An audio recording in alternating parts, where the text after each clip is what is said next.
of our righteous duty to humanity.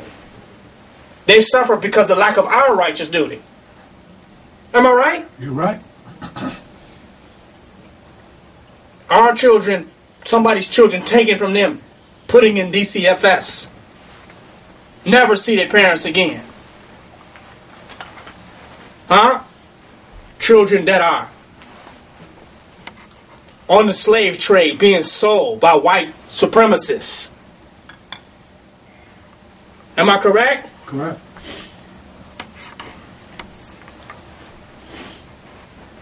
And the least we can do is stand up against the forces of white supremacy. Speak out the truth. And defend this truth speaking. You follow? Of course. As 3 or 4 people, 5 or 6 people, 100 people. Us fighting physically the forces of white supremacy. How successful would that be? But the truth that awakens the spirit in the masses of our people can crush white supremacy in 24 hours. It's not always about what we're going to say. I mean, it's not always about what we're going to do. Sometimes it's about what we're going to represent that's going to inspire others to do. Don't cross that out. Don't cancel that because we want to we just want to be organizations and organize some doing. But being inspires the masses. You follow? Projects are small due to numbers and resources and people. But examples of greatness, of integrity, and of principle can move masses people in ways that no man could possibly ever organize. Do you hear me? No individuals could ever organize the massive movement that could occur. It'd be beyond human organization. We would have to say that it is some type of spiritual phenomenon because it will be so far beyond human organization. That's what we tend to achieve. All organizations will fail, and they will not go beyond their quotas and their small agendas. But the shining example of greatness in a human being, in human beings, can inspire millions of people. You follow?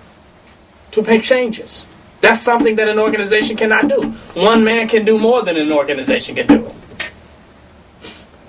One man can inspire billions. An organization can organize to the limits of its resources. Right? To the limits of its budget. To the limits of those who want to listen, that are cooperative, that feel the movement or the spirit of whatever is going on, right? Mm-hmm. But those few men that have made great sacrifice can spark billions. That's what the black supremacist is. That's what the black supremacist is. The black supremacist is the living example, right, of the highest integrity, of the highest devotion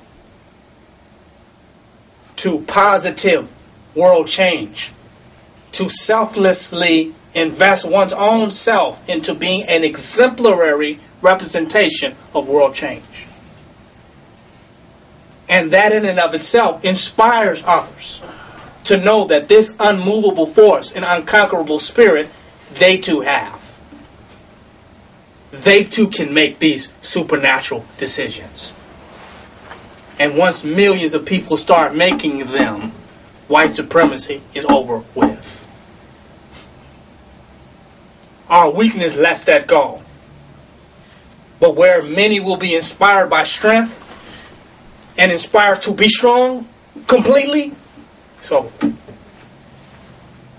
white supremacy is not a reflection of the organization and the craftiness of white institutions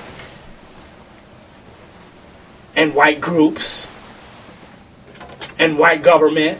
White supremacy is a reflection of black human beings that are unwilling to challenge themselves to go beyond the type of weaknesses that allow white supremacy to feed off of, to continue to exist. Yes, sir. It is not a misorganization of anything that white supremacy exists. If it is a misorganization of anything, it's a misorganization of the human spirit to be directed fully towards the aim of the liberation of our people. Completely. The management of the human spirit must be completely directed towards the aim of the liberation of our people. When that happens, then our condition will change. You can put a little on the table, and I want to see change a little bit, and I will give a little bit of this and a little bit of that. But until the human spirit is remanaged and fully directed, the human soul is fully remanaged and redirected towards the purpose, the complete purpose of the liberation of our people, then something will happen. That's right. The rest will be mere organizational attempts and efforts that will continue to remain futile and fail. The black supremacist represents the change in the human spirit.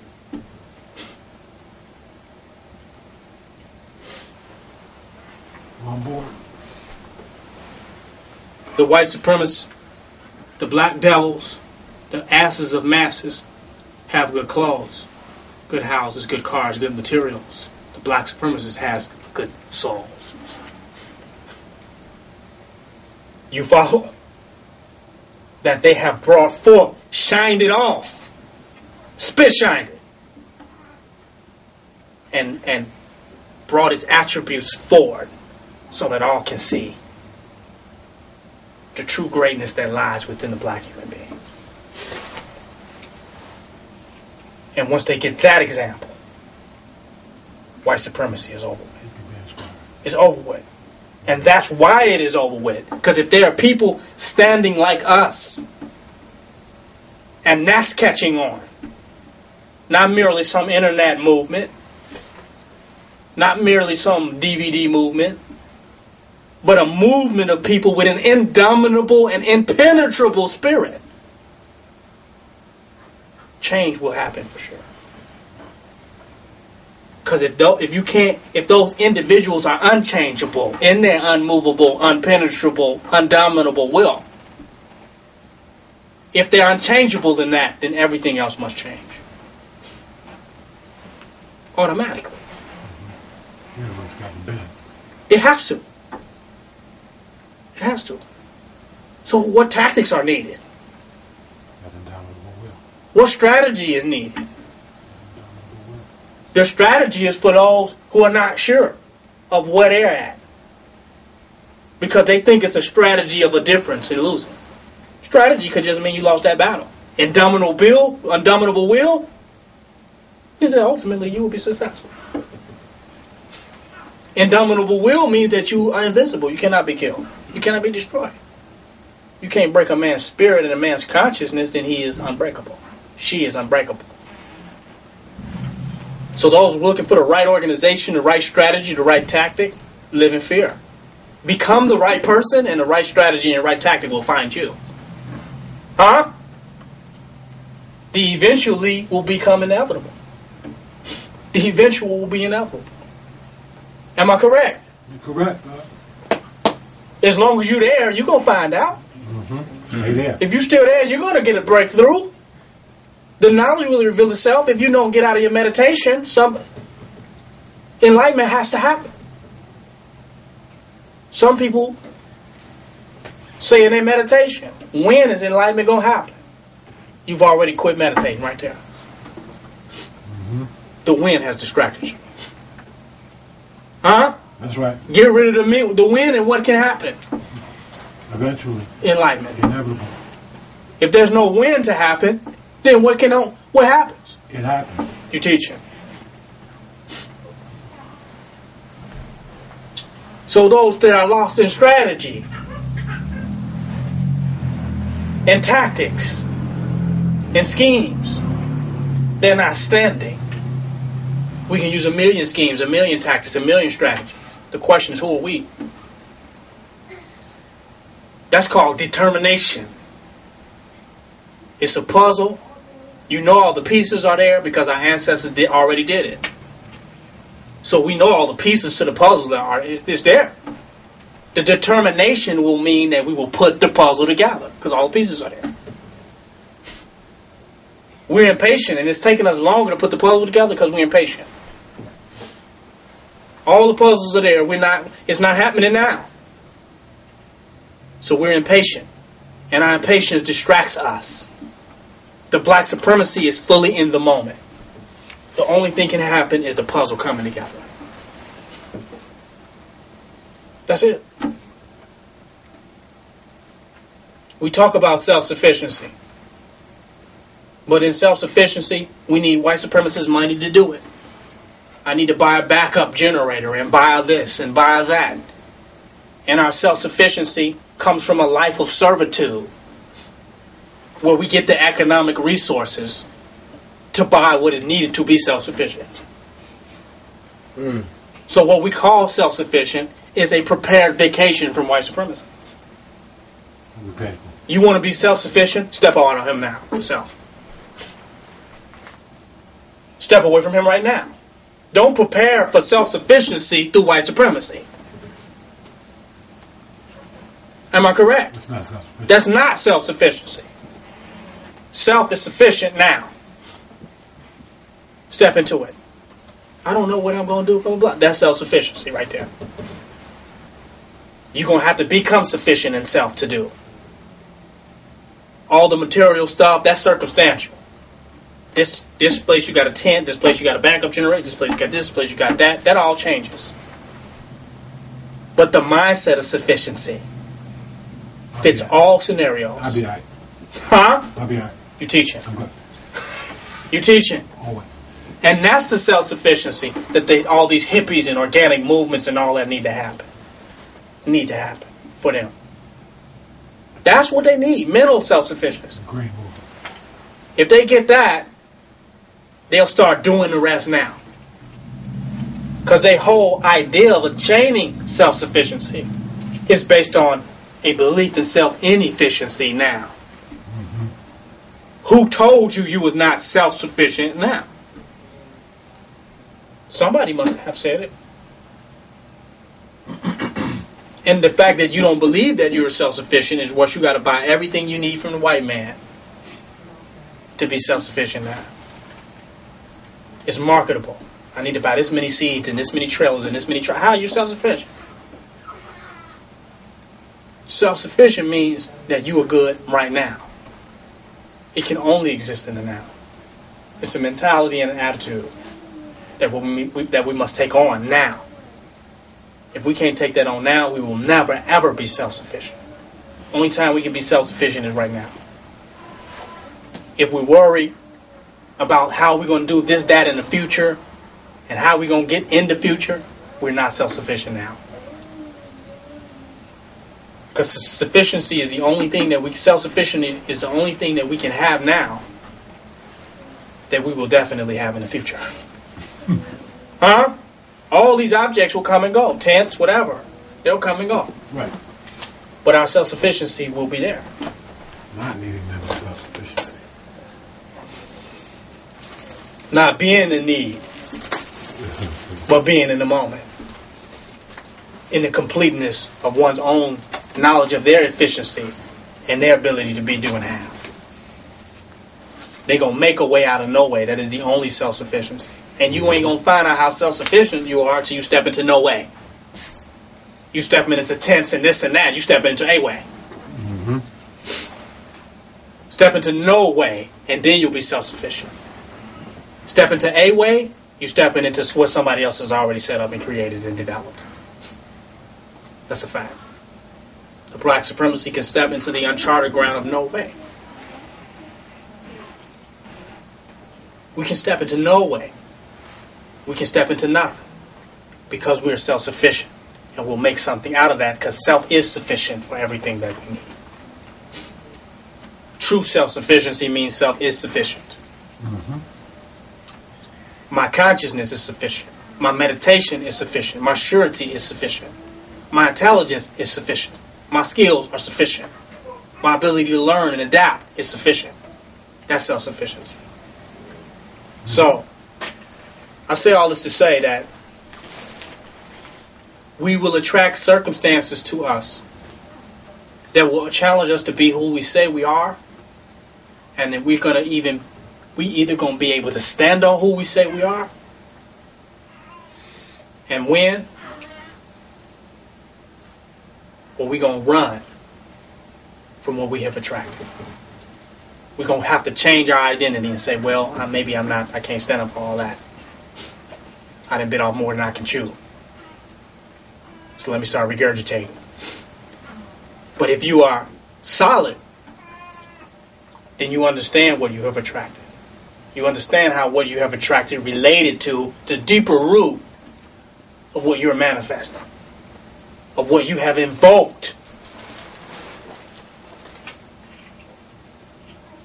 Everything, every word we say is invocation of things of which we're not aware of what we have invoked into the experiences happen. We say we want to be free. You've already said free from what? As soon as you say you want to be free, the what you want to be free from shows up. Huh? So how do you be free without being effective against that what? Freedom means that you've mastered the what that can come against your freedom, that made the need for freedom relevant in the first place. Some people act like they're going to be free without no responsibility, without no challenges, without having to, no battles. They just there. And it ain't till you step into what freedom is will you find out what was enslaving you in the first place.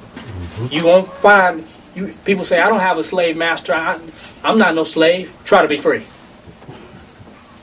It'll be missing reports out on you. Huh? The slave master will put a missing report out on you. They ain't come to job, they ain't come to work, they ain't come to school, they ain't come to this, they ain't come to that. You're missing. How can somebody that's free to do what they want to do with their time, labor, and energy be missing? How can a free person be missing? From the Matrix, yeah. You're right, man. Am I correct? You are correct, yeah. The only people that can miss you that are those enslaved, that are your slave masters. Somebody looking for You know why we don't know one squirrel from another? We can't really miss the squirrels. Because they free. Can't keep up with who's No one puts a missing report out on the squirrel. Why? Because they can do what the fuck they want to do. They're not pets. But let somebody cat and dog get out. Signs all up over the goddamn neighborhood. Because the dog and the cat is a slave to their owners. The squirrels are free. Am I right? Missing dog. You're completely right. No free entity in existence can be free, can be missing. From anything. Huh? That's right. It's impossible. This is not metaphysical consciousness. No free entity can be missing. And if you're under the perception and illusion that you are missing, you're missing something. Consciousness. You're not missing, you're missing something. That's a fact. We let people have these realities based on whatever construct the white man has set up. I'm going somewhere with this. The white man has set up constructs. And we have forgotten that we are free entities beyond all of the constructs that he has set up. Every single one of them. You never have to be a slave to anybody or anything. Unless you choose to. Am I correct? That is right. And whatever construct you have in your mind that justifies slavery for you is your own cooperation with slavery. Am I correct? It makes sense that this is why I should be a slave and why I should be obligated and attached and locked into something with someone. for a reason other than that I want to. You're speaking truth. Tell them, God. Teach them. Free them people, man. Woman came looking for her husband. I said, I don't know your husband, but it's nothing but free people here. That's what you said. You feel me? Mm-hmm. I feel you. Now, which one of them has chose to be your husband? Do y'all understand what I'm saying? We let the white man's laws, see, we slaves to him, and then those that allow themselves to be slaves to him, try to make other people their slaves. They call it marriage. Huh? Sometimes they call it parenting. Some boss. Some even parole officer. We got a lot of titles of how we make up how we actually got some control over somebody.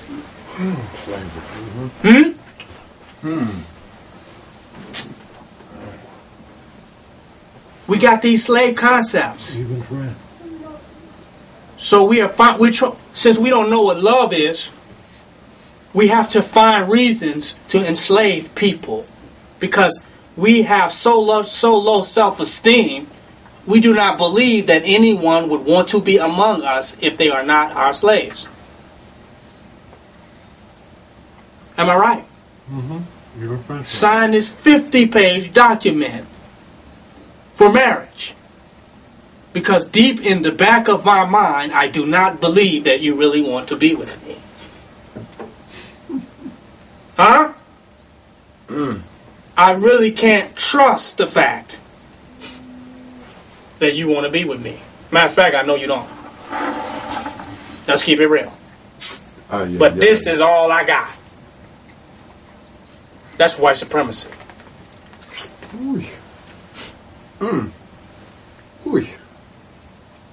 Some people saying, you speaking against the institution of marriage. Precisely.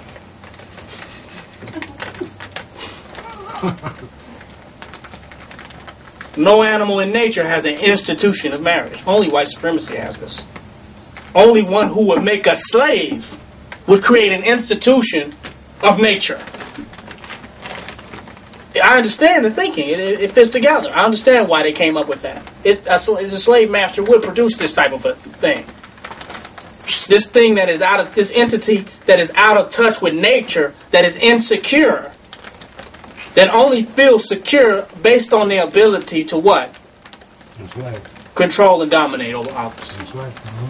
So this same entity that has enslaved a race of people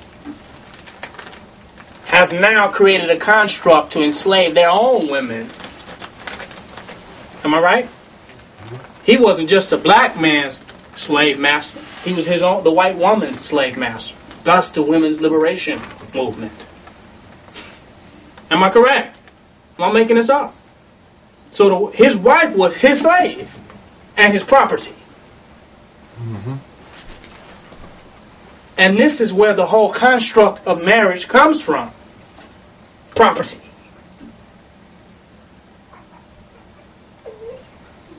So, since he has low self-esteem and he's incapable to invoke love from others towards him, he must entrap others in contractual agreements, right?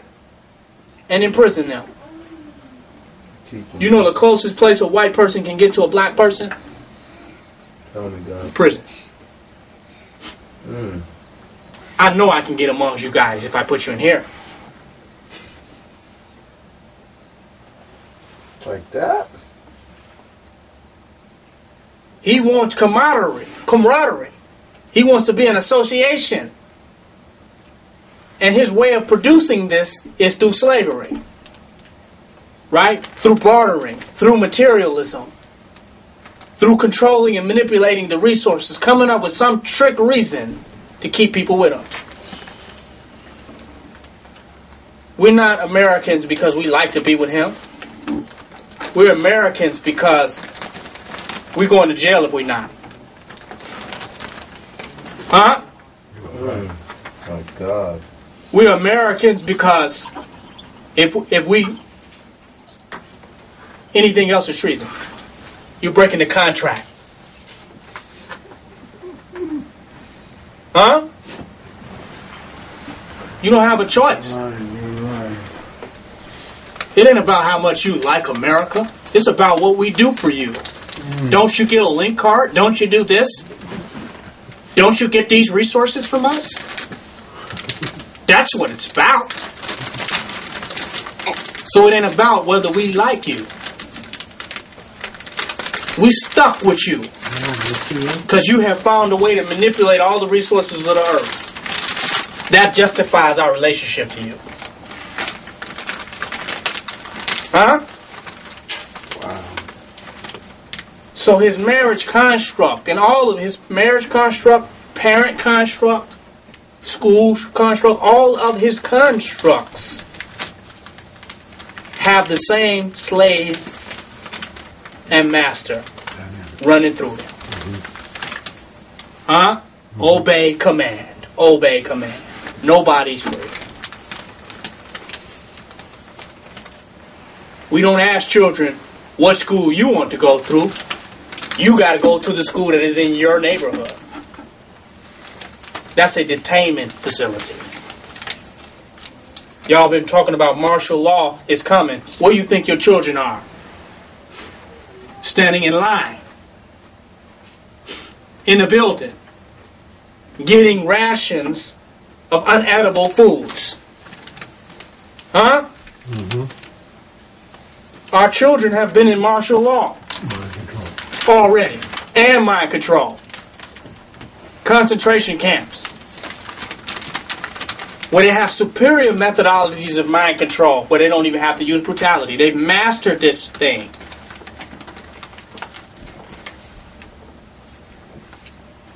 Call you to the school. Your child has been acting up. Your child has been going against the program. I know. You feel me? That's a good thing.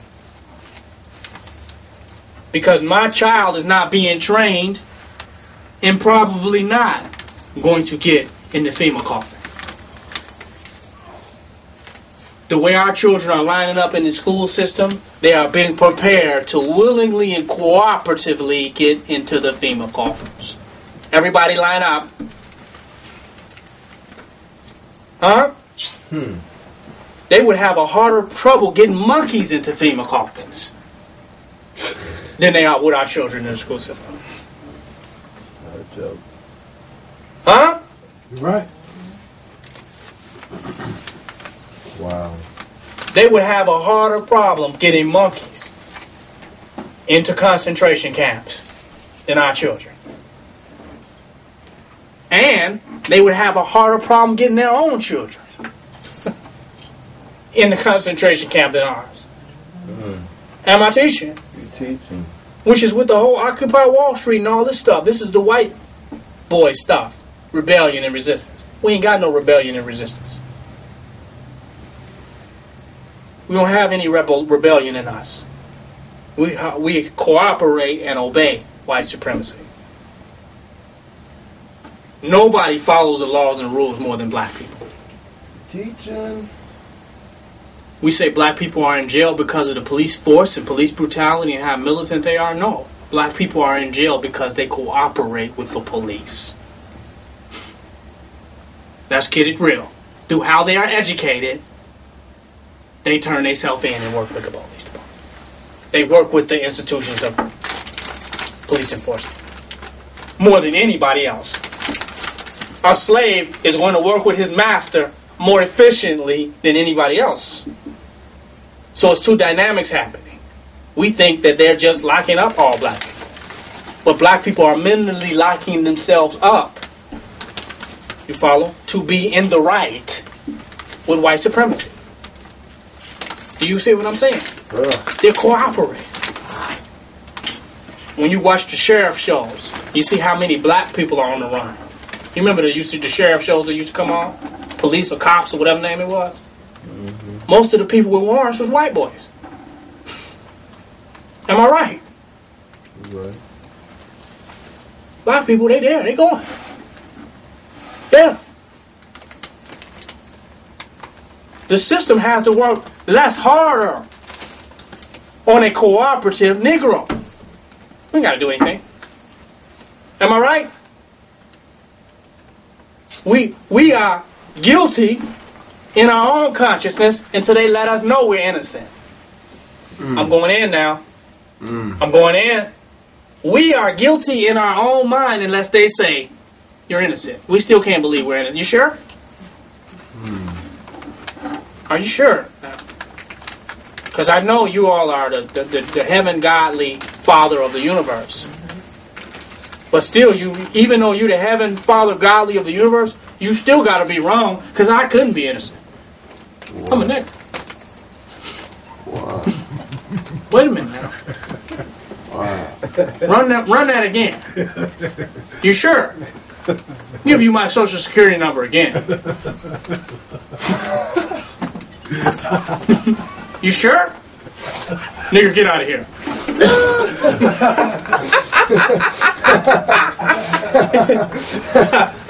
Huh? You telling it though. Negroes is guilty, period. I know I did something wrong. And if not, another he did. My brother, another nigga did. Run that again. Please. Huh? Hold me a little while longer. Make sure my fingerprints get back now. I ain't getting locked out. They have become our guys. And our low self-esteem is so low that we will go against them even being our gods to be lesser than ourselves. Let me give you an example. We already accept the white man as being God. Then Farad Muhammad come along and say, well, the black man is God. But we have such low self-esteem of ourselves that our belief in white supremacy cannot even help us beyond it. You see the trick that I'm talking about that's going on? You would think that we believe in white people so much that a white man could free you. That the white man could say, well, nigga, you're a god. No. So we believe we have lower self-esteem in ourselves than we believe in white supremacy. Do y'all hear where I'm going with that? Our low self-esteem is worser than our belief in white supremacy. Because even our belief in white supremacy could not free us from our low self-esteem. A white man cannot tell you that you're a god. No. You're nice. You know. You're nice that you said that. You know, but you don't have to do that. I believe in Jesus Christ. Huh? You don't have to do that to us. We're responsible for what happened to us, and, you know, we're fucked up. Don't humor me. I know you're just being nice to me. Or you're just a good white person. What you saying ain't right. It just makes you a good of a white person to be saying it. It's not about the truth that you're saying. It's about how different you are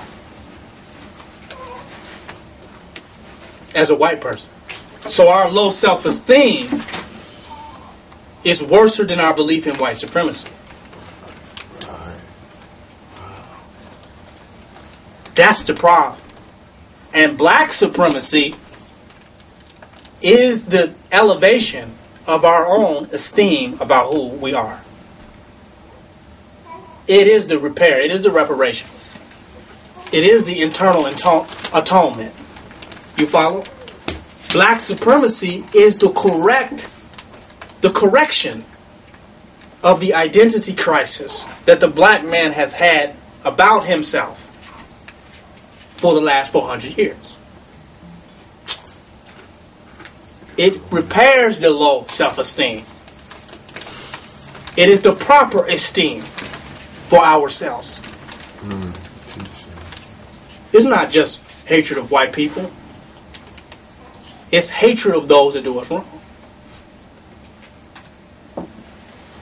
You shouldn't hate anybody. Hate those that do you wrong. To hate somebody for something, you must be super worthy of something else. Am I right? The nerve of you to hate. To hate somebody else, you must be super worthy of the opposite act that you hate them for. If I got $1 billion coming and you don't give it to me, I hate you. Why? Because I was super worthy. So I have the audacity to hate. Am I correct? But if I ain't nothing, then how can I hate anybody? For anything. Can the dog hate his master? The dog ain't shit. Only those that are worthy can hate. Hate is a very arrogant thing. It's a very prideful thing, right? So a people that should lack pride cannot hate. Am I right? We are supposed to be so lowly that we should not have the audacity to feel totally disgusted in someone about how we have been unfairly treated. That's the dog. Do you follow what I'm saying? How a dog gonna hate? It's just a dog. You slap the dog and it bites you, you mad at the dog. How you gonna hate me? You're a dog. Do you understand what I'm saying? So only those who are worthy can hate. Because they are worthy of something better to such higher degree that they are completely disgusted with what is in front of them. Hate is the ultimate disgust. Arrogance. With the circumstances, right? That are not befitting of who we know we are. So if we know who we are going to hate that which is totally inconsistent with who we are. The more we know who we are, the more we're going to hate. The more you're a vegetarian, the more you begin to hate meat. Right? The more you want to do what is right, the more you begin to hate doing what is wrong. You can't help it.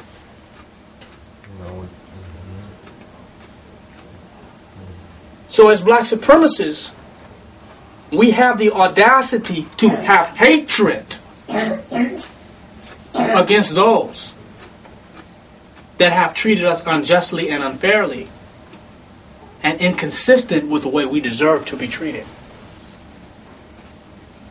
That's what you call righteous hate, right?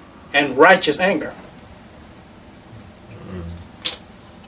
And the spirit of righteous hatred and righteous anger is a very powerful spiritual force to cause what is fair to happen. Am I right? True. Karma's on your side. The spiritual equivalence of hatred is the